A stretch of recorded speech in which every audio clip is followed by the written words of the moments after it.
Assalamualaikum warahmatullahi wabarakatuh. Balik lagi di channel Dapur Gembil bersama saya Bangun Gembil. Kali ini permintaan juga dari teman-teman Dapur Gembil. Kemarin saya baca komennya nih, ada yang minta buatin whole wheat bread atau roti gandum ya. Tapi saya nggak bikin full whole wheat, lebih ada tepung terigu, ada whole wheatnya juga, dan saya tambahin ada oatnya juga. Tuh. Nah, kita lihat bahan-bahannya ada apa aja sih untuk membuat whole wheat bread ini, dan ini cukup sederhana banget.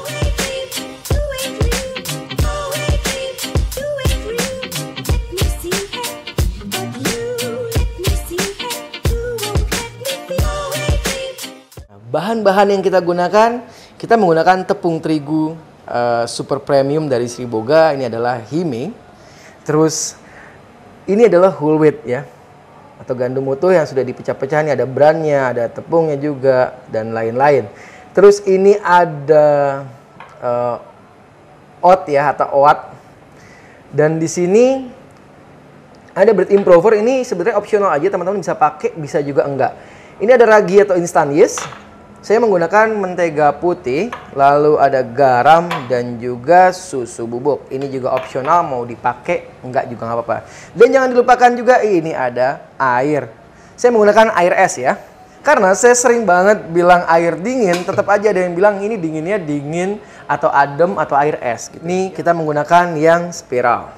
Oke. Dan baik, nggak mau lama-lama, kita lanjut aja ke proses pembuatan. Cara membuatnya simpel banget, semua bahan kering kita masukkan. Tepung terigu, terus ada whole wheat-nya, ini cukup banyak loh ini. Terus ada oat-nya juga, susu bubuk, garam,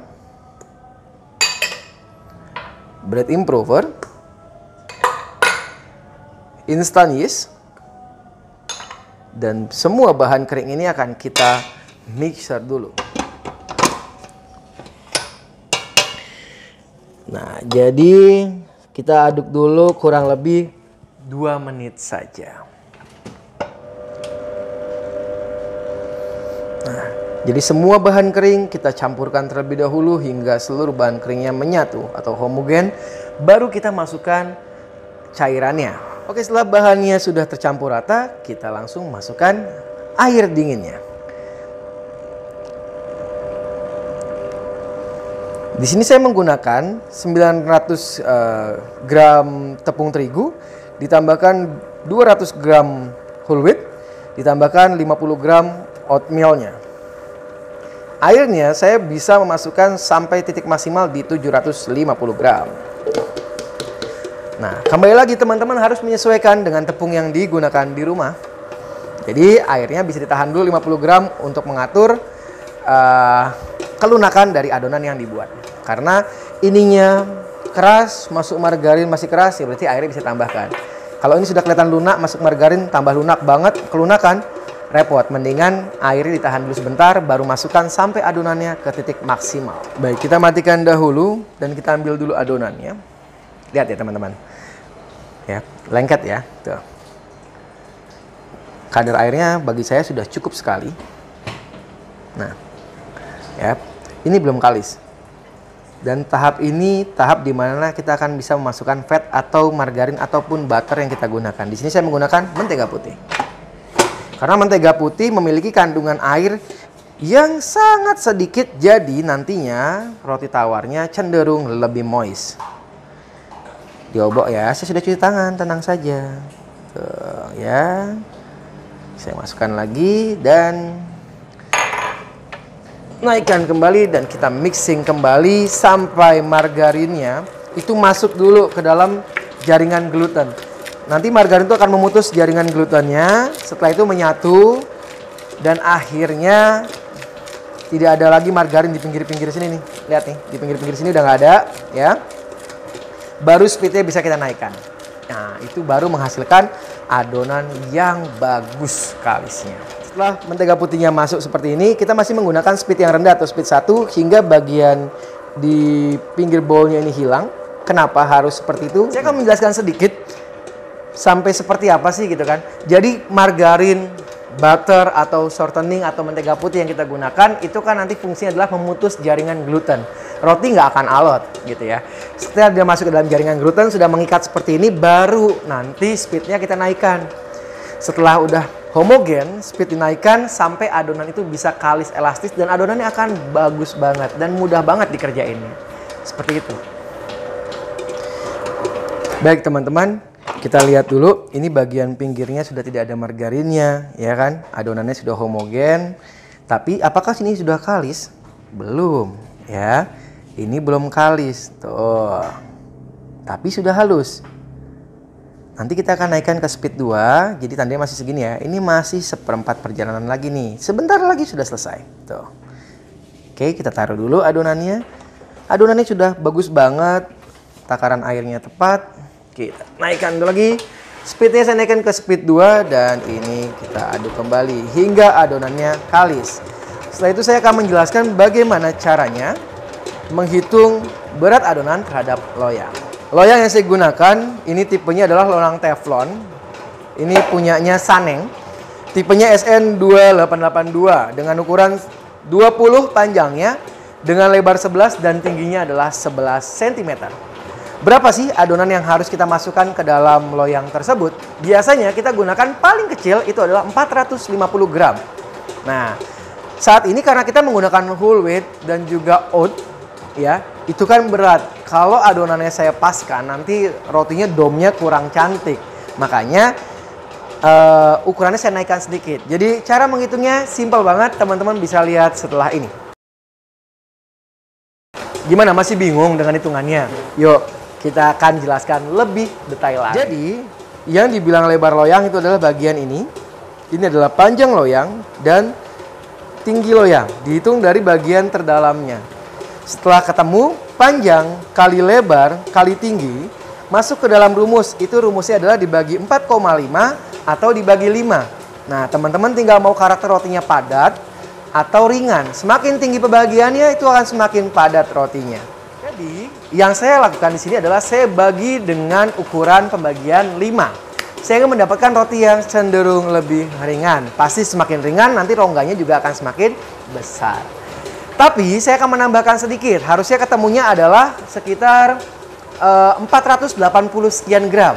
Saya naikkan jadi 500 gram per loyang. Karena dia menggunakan ada oatmeal dan juga whole wheat yang cenderung karakternya lebih cenderung berat dan juga padat. Adonan yang masih di mixer ini dan kita matikan dahulu karena sudah terlihat adonannya sedikit halus, agak mengkilap ya. Nih, kelihatan sebenarnya. Ambil adonannya, terus teman-teman lebarkan untuk menentukan kalis. Saya tidak menggunakan margarin, minyak atau apapun, ya biasa aja, tangannya nggak ada apa-apanya. Tuh, elastis. Yap, cantik. Sangat elastis, tapi tidak seperti roti manis karena ada kulit-kulit dari gandumnya sendiri ya. Tuh.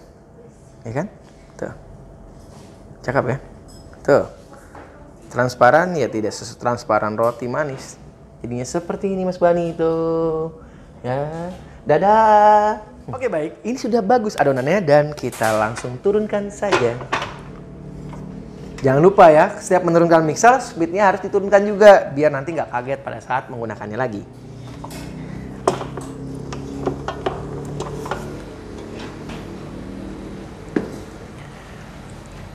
Karakter adonannya saya buat cenderung lebih lunak.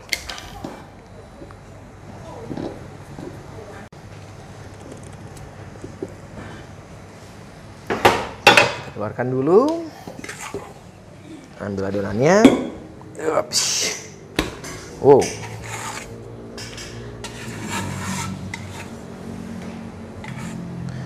Nah, satu resep ini akan jadi untuk 4 loyang dan ada sisa dari adonannya yang akan saya buat jadi buns aja nanti.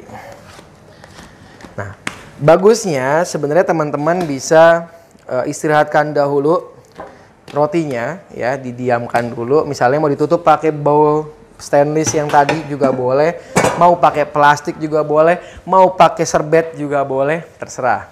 Karena biasanya ada yang nggak suka pakai plastik juga kan. Nah, setelah itu baru dipotong timbang. Di tahap ini saya langsung potong timbang aja. Ya. Tapi balik lagi nih, saran saya baiknya diistirahatkan dulu di tahap awal minimal 15 menit ya. Potong timbang adonannya. Nah, kita timbang, tadi sudah saya bilang atau saya sampaikan, saya akan memotong timbangnya adalah 500 gram per loyang. Saya akan rubah sedikit metodenya, fermentasinya. Setelah saya potong timbang ini baru saya fermentasikan. Dan saya lakukan press 2 kali atau mengempeskan adonannya 2 kali. Sebenarnya sama aja, hanya dilakukan lebih cepat dipotong timbang awalnya saja. Nah, jadi ini dipotong timbang hingga adonannya selesai semua. Baru kita akan lipat sedikit dan di resting dulu. Ya, sisa adonan cuma segini doang. Tuh. Tapi kalau saya masukkan nanti rotinya jadi cenderung besar banget ya. Jadi ini saya rounding aja. 60 gram sisanya. Dan yang ini akan saya lipat. Nah, perhatikan cara melipatnya. Jadi adonan tadi yang bulat itu cuma dipipihkan aja sedikit. Oke, saya gulung aja di sini. 1 kali. Dan saya gulung lagi 2 kali. Ya, seperti ini aja. Semuanya ya. Dilebarkan, digulung 1 kali. Pipihkan lagi. Digulung lagi 1 kali. 2. Digulung 1 kali. Pipihkan lagi. Dibalik lagi yang halus bagiannya di luar dan digulung yang kedua kali. Ini untuk menguatkan struktur gluten juga biar oven springnya bagus. Ya. Sekalian juga dia jadi lebih kompak adonannya.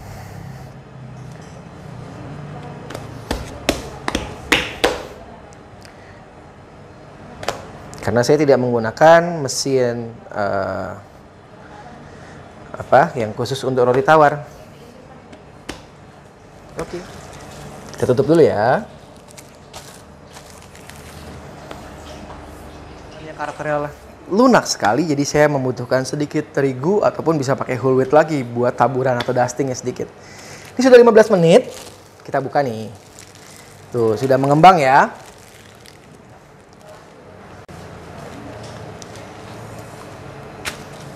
Dan diambil dahulu, tabur sedikit aja ya, biar nggak lengket. Di tahap ini saya lakukan 1 kali lipatan lagi. Nah, biar adonan itu lebih kayak kencang gitu. Oke, tabur lagi. Saya tidak menggunakan rolling pin juga. Ya, manual aja deh. Gulung lagi.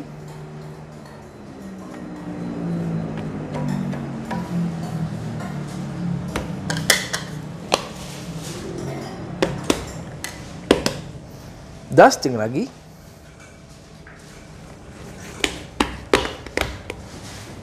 Oke, digulung lagi.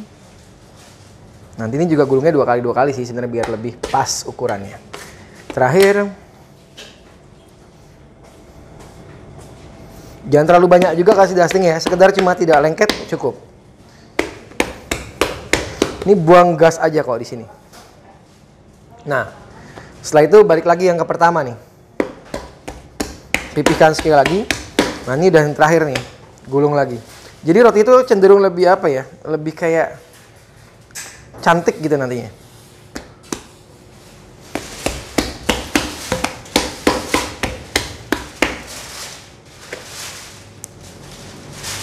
Kalau mau lebih halus pori-porinya bisa menggunakan rolling pin. Ya, teman-teman bisa menggunakan rolling pin biar pori-porinya tidak terlalu kasar.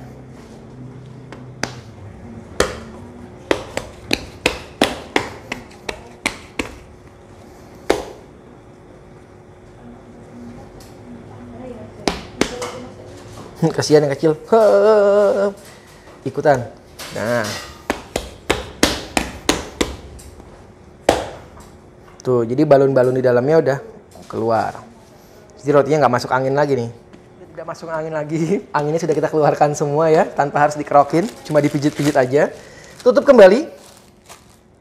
Kita istirahatkan lagi kurang lebih sekitar 15-30 menit sebelum kita masuk gulungan terakhir dan kita masukkan dalam loyang rotinya. Baik, setelah 15 menit kita akan roll kembali rotinya. Sebelum itu kita dusting terlebih dahulu agar tidak lengket saat pemipihan adonannya. Sedikit aja, tipis-tipis aja. Kita ambil salah satunya. Sini ya. Dipipihkan gitu aja. Bagian ini teman-teman bisa tarik sedikit. Ya. Terus digulung. Oke.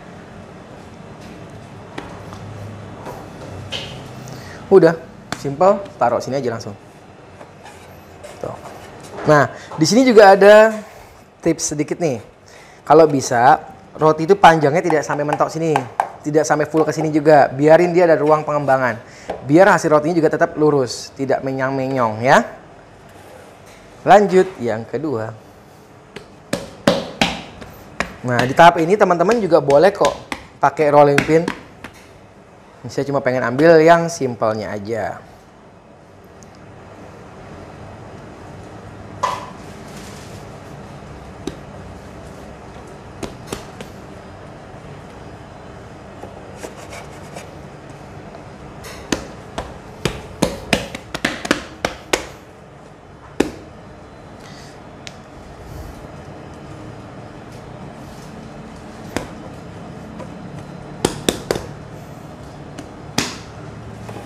Tadi saat teman-teman melakukan molding atau pembentukan dan juga di roll adonannya, kalau terlalu dipaksa dan ditarik kasar nanti akan terjadi kayak cracking gitu. Tadi ada beberapa yang memang kita agak tarik sedikit ya. Ya, tapi nggak masalah juga sih. Itu cuma kayak ngeliatin batas oven springnya si roti aja. Kekuatan ledakan dari si terigu yang kita gunakan. Bagus nggak sih glutennya dan lain sebagainya. Baik, ini akan kita proofing dulu. Kurang lebih sekitar 1 jam maksimal ya 1,5. Kalau nggak pakai proofing mungkin bisa sampai 2 jam ya. Saya ambil dulu alasnya, loyangnya. Oke.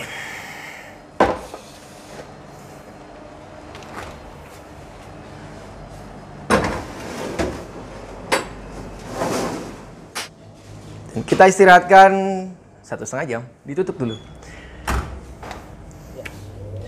Nah, ini adalah tombol power. Ini adalah fan atau kipasnya. Jadi nanti untuk meratakan ya kelembapan di dalam proofing boxnya. Ini lampu ya.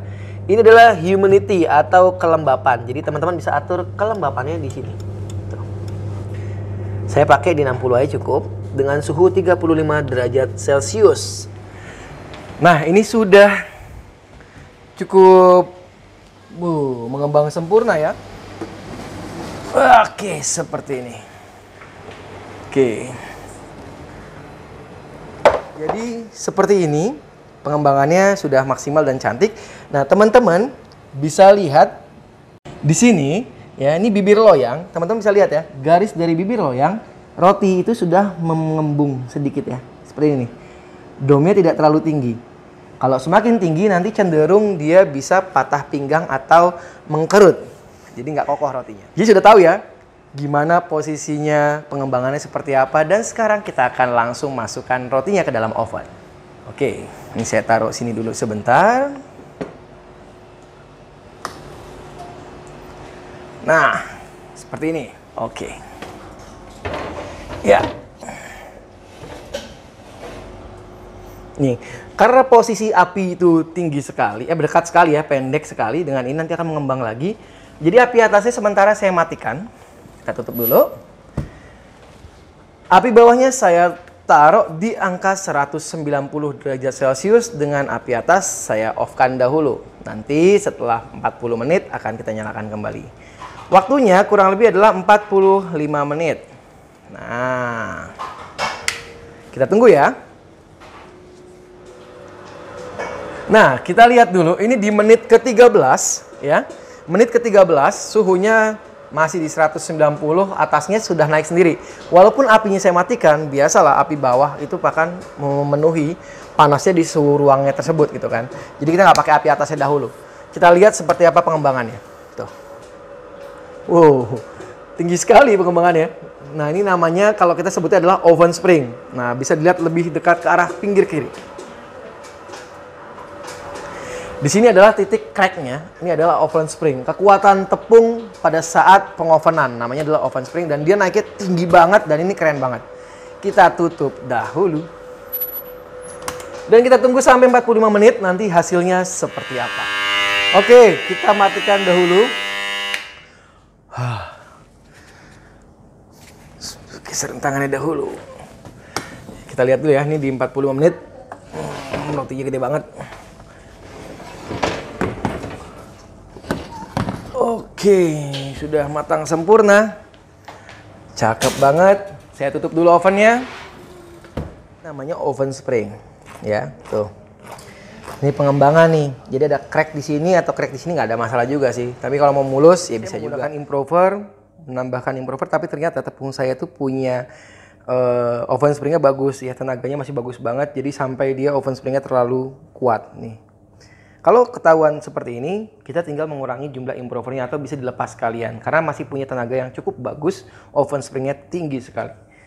Langsung aja, kalau sudah matang, ini jangan dilama-lamain di dalam loyang, nanti dia akan basah dan akan menjadi keriput. Jadi kita langsung aja keluarkan dari loyang. Bismillah. Wow. Oke. Ya, pelan-pelan saja kita dirikan. Boleh ditidurkan dulu seperti ini. Ini masih panas sekali ya. Oke. Tuh, langsung masih embunnya. Masih panas. Ditidurkan seperti ini, atau jika memang karakter rotinya ini kokoh, bisa teman-teman langsung diriin aja. Kayak gini. Tuh. Yap. Ini yang disebut dengan oven spring. Jadi kayak ledakan. Nah, belajar roti itu memang butuh analisis yang cukup kuat. Ya, walaupun saya sendiri kadang pernah mengalami kegagalan, bahkan sering. Ya, berhasil juga sering. Nah, ketika ini banyak orang bilang, apalagi ini biasanya ya, kalau kita masuk ke dalam kategori hobis atau ibu rumah tangga dan lain sebagainya. Kenapa sih sering mengalami hal yang seperti ini? Ini adalah oven spring roti, ini wajar. Crack seperti ini tuh wajar karena dorongan yang tepungnya terlalu kuat. Biasanya kalau orang-orang yang suka menambahkan improver dalam jumlah berlebih, tepungnya sudah kuat, tambah improver yang terlalu kuat, jadi akhirnya dia akan menimbulkan cracking atau pecahan atau retakan seperti ini. Bisa juga karena tadi saat menggulung itu terlalu kuat juga, akhirnya pecah atau robekan itu terjadi. Karena apa? Pengembangan roti yang besar-besaran mengakibatkan ketidakkuatan kulitnya atau lapisan kulit dan akhirnya robek dan dia pecah, keluar lagi adonan lagi di situ. Seperti itu. Sama ada lagi, saya mau kasih tahu bagaimana cara melihat apakah karakter rongga roti ini besar atau tidak. Nah, kita akan lebih dekat lagi melihat rotinya. Teman-teman bisa perhatikan di sini. Mungkin ini nggak terlalu kelihatan jelas, tapi insya Allah kelihatan. Ini ada bolong-bolong atau kayak rongga-rongga bulat-bulat gitu. Kelihatan di karakter kasarnya roti ini. Semakin besar, tandanya rongga di dalam itu juga besar. Karena ini tidak dipres, nih ya. Tuh, ini kelihatan. Jaring rongganya itu panjang-panjang, besar-besar. Tuh. Ini salah satu kalau teman-teman lihat roti, beli roti, ini kelihatan agak besar-besar lubang-lubang gitu di sini. Bukan berlubang, tapi ada kayak jerawat gitu loh. Bekas jerawat pecah, nah itu ada kayak gitu-gitu. Itu tandanya dalamnya rongga itu besar. Karena ini tidak tidak kita roll. Pasti ini rongganya besar. Kenapa saya bikin rongganya besar?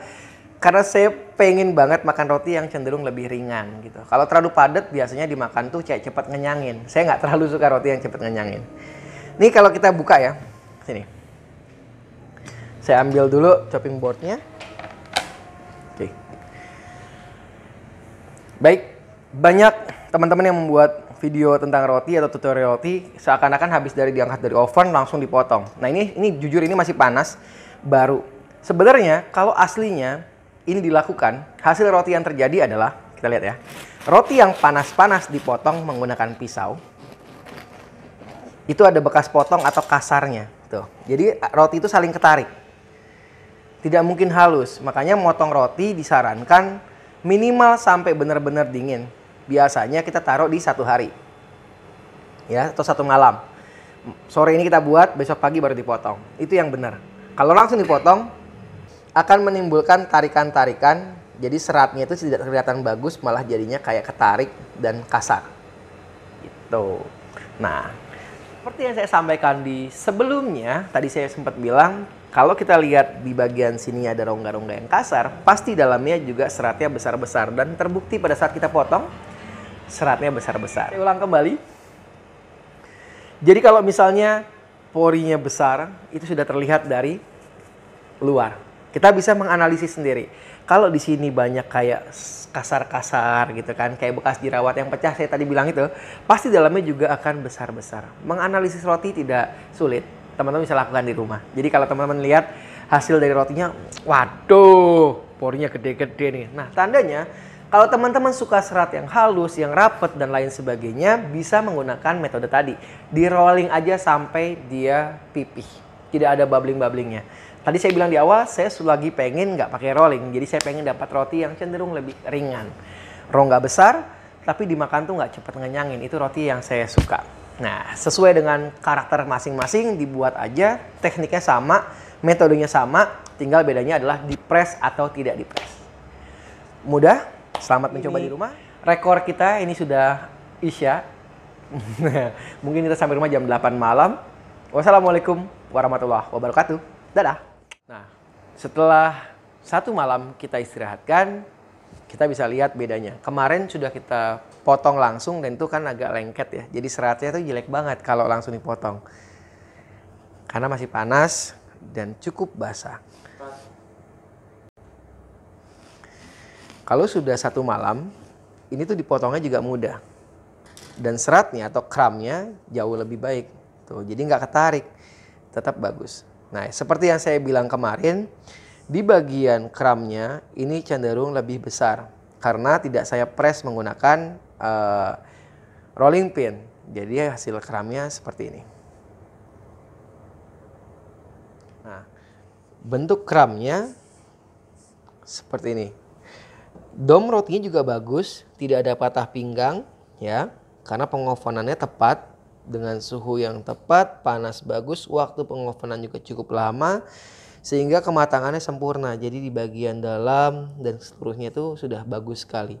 Kalau melihat di titik sini nih, ya, ada masih kayak kulit yang begitu agak tebal ya. Ini masih ada batas fermentasi. Jadi teman-teman bisa menambahkan lagi waktu fermentasinya sedikit lagi untuk mendapatkan hasil yang lebih tinggi.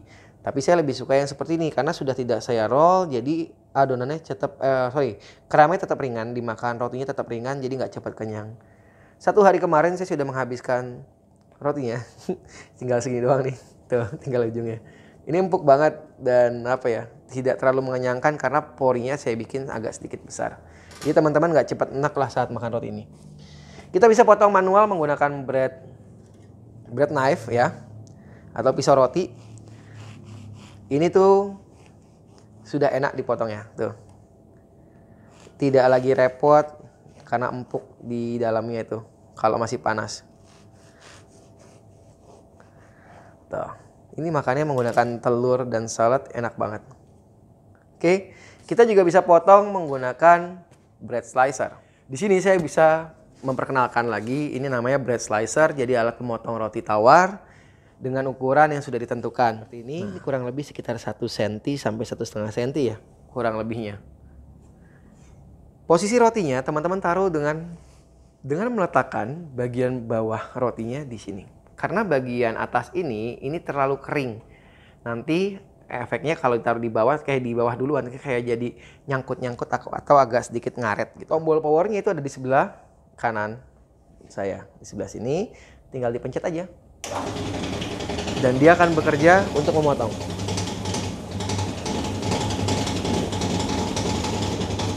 Teman-teman tinggal pegang di sini, hati-hati karena pisaunya kayak goyang-goyang gitu. Halus sekali hasil potongannya dan ini bisa kita ambil. Kita ke depan lagi yuk. Oke, kita bisa lihat hasil potongnya di sini. Oke, jadi hasil potongnya seperti ini. Tuh. Cantik ya? Tuh. Rapet, walaupun ada rongga-rongganya yang tadi saya bilang itu. Tuh. Asik ya? Ringan banget, nggak berat atau nggak padat. Jadi nggak cukup ngenyangin kalau cuma makan 1 atau 2 lembar tuh kayak masih enteng aja sih buat makan roti gandum ini. Baik, cukup panjang memang tutorial kita, walaupun cuma satu model aja, tapi saya ingin menyajikannya dengan cara yang lebih spesifik lagi, lebih detail lagi. Teman-teman boleh lihat lagi dari awal sampai akhir untuk mengetahui apa sih kunci-kuncinya untuk membuat roti tawar. Sebenarnya kalau mau bikin roti tawar yang biasa pun gampang, tinggal lepas aja. Si whole wheat-nya atau gandum putih dilepas, oatmeal juga dilepas, tinggal menggunakan tepung terigu aja 100%. Cukup mudah, bisa dicoba di rumah dengan alat yang ada, oven tangkring pun juga bisa atau oven kompor, oven gas biasa juga bisa, tinggal diatur seperti biasanya teman-teman mengatur ovennya untuk membuat roti. Saya Bangun Gembil, bakul gembil kan jadi salah kan? Saya Bangun Gembil mohon undur diri dulu. Wassalamualaikum warahmatullahi wabarakatuh. Dadah!